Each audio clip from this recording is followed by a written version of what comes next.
Hey guys, what's up? It is John from F50 Gaming, and I'm with my mate Mark. Yeah, hello. And we are going to be doing quite a detailed review of NFS 2015. So basically, we're going to start off with first impressions. How about the map? What do you think about the map? The map was pretty interesting. In fact, when they mentioned Ventura Bay, I found that quite interesting because it just reminded me of a map that used to be in an old NFS game. And it was in Underground 2 and it was called Bayview, and then they said Ventura Bay, and there's for some reason a lot of bays when it comes to the Need for Speed series. But I quite liked it. It was quite large. It had the motorway, and in the Most Wanted, they had like a motorway that went through pretty much the whole map. And I even remember you could basically just go around the thing over and over again with the cops chasing you, and eventually you could get away from them. And this one was a little bit similar, not so much with the cops though. I just love the map because of the variety of what kind of roads you had, like those long stretches of motorways, and then you had those curvy mountain roads. I just found it a very good, very clean, very well planned out map. Yeah. It was also like that kind of like higher area. Again, it reminds me of Underground 2, where it was like narrow and long and windy, and that was like the higher end of the map.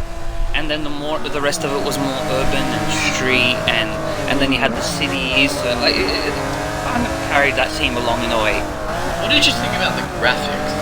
Graphics are awesome, actually impeccable. I really loved it, and a lot of people would say that it was basically a revamped version of Underground 2, but with way better graphics. I really enjoyed that. I really found the graphics quite impressive. Need for Speed have always been kind of high end of graphics compared to other racing games.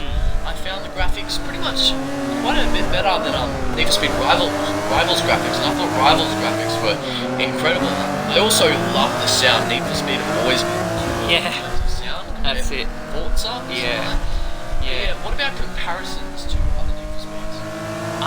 Look, I really have to say I put it up there in terms of the lists of comparisons between other Need for Speed games. I have to say, overall, it's not the top spot in my complete honest opinion. I think what takes the most spot for me, the game that I've played 100 times over, is the original Need for Speed Most Wanted. That was such an epic game in every single aspect, so that's definitely number one. This one didn't quite take it for some reason. One thing that I found really good about this game is that it brought us back to the original Need for Speed. It's probably not as good, but it gave us a reminder. And Need for Speed the past few years have been lacking that aspect that we loved about the old Need for Speeds. And I love the direction where Need for Speed is going. This game put it in the right direction. It's not perfect, but it got it on the right track. That's it. And I think in our last review, when we were talking about Need for Speed, we were saying that one of the biggest things we hoped for was that they'd bring back the magic, and I can definitely say that they did. Maybe not on every single level, but at least they made that attempt. Yeah. Now we're going to talk about cars. I don't know how many cars are in the game exactly, but I think it's around about 40 characters. I'd say more 30-ish, to be honest with you. Yeah. It's interesting though, like there was those two cars that you get for free after you finish the game, which is the one from Sun and Magnus. They were awesome. Very fast, very cool. The one that I finished the game with was the Aventador. Just purely from its handling and the sounds and the drifts and oh man, I could go forever on that. Yeah, I finished the game with the 35 GTR, and I just chose that car because you could pretty much make it a grip build.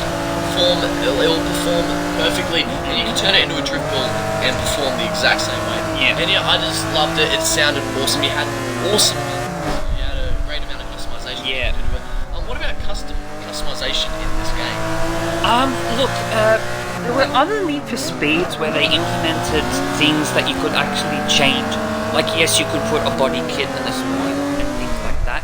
But for some reason, remember some Need for Speeds, you could actually adjust the length and the width and the height. I can't remember what it was. Yeah, like it was like a customization of the customization that you added on. This one didn't have that, which again I'm not too disappointed about because it wasn't a major thing. One thing I like how you can adjust the stance. You could Yes. bring out wheels. I really love that, especially if you wanted big body kits. That's what you needed to do to make it. Yeah, you could also invert the tires with well, and more grip obviously then as well. So that was definitely a great thing. You could only access 5 cars Yes. in the garage. That's one thing that really turned me off about this game. Like, instead of giving it a 9 out of 10, this would bring me to around about an 8 or 7.5. The reason is that I'm a collector in Forza. I like to get a whole lot of cars and customize it. And 5, that if you wanted more than 5 cars, you would basically have to sell and customize another car and then sell that. It's just so. It wasn't a big point for me, but I did definitely recognize it because I'm like filling cars. Hang on a minute, I have to sell a car here. And for me, like I've used a range of cars actually. I started with the Subaru BRZ, the 2015 model. Ended up doing the next car as the BMW, the E3, which I didn't finish on, but that was actually a great car. It was an awesome kind of car. And then I bought the Ferrari Italia, which was again a beautiful car. A bit drifty, but I still liked it because of that, because it helped with the drift events. And then finished off with the Aventador. Yeah. Well, for some weird reason, it's paused, but it's all good. But yeah, I pretty much started off with the Mustang Fox body. I do not know why. I've always kind of been a muscle car kind of guy. Yep. I didn't really like the Civic. I'm just not a huge fan of the Civic. Yep. And the Subaru BRZ, I just thought that's the car that probably everyone will go for. So basically, I decided to go with the Fox body. Then I upgraded to an SRT Challenger, and that thing was just mean. But it was just way too heavy. It just did not perform that well in the corners. Then I decided to get myself an R35, and that's where I just realised this is the perfect car. Yeah, the sports and the exotic cars are definitely something that have stood out when it comes to any Need for Speed series. Yeah. With the muscle cars, yes, they are awesome. They are great. You floor it and you will fly past the competition, but they are very hard to maneuver. So you have to be a pro driver to handle those. Definitely. What about the cops? What do you think about the cops in this game? I have to say I did not like it at all.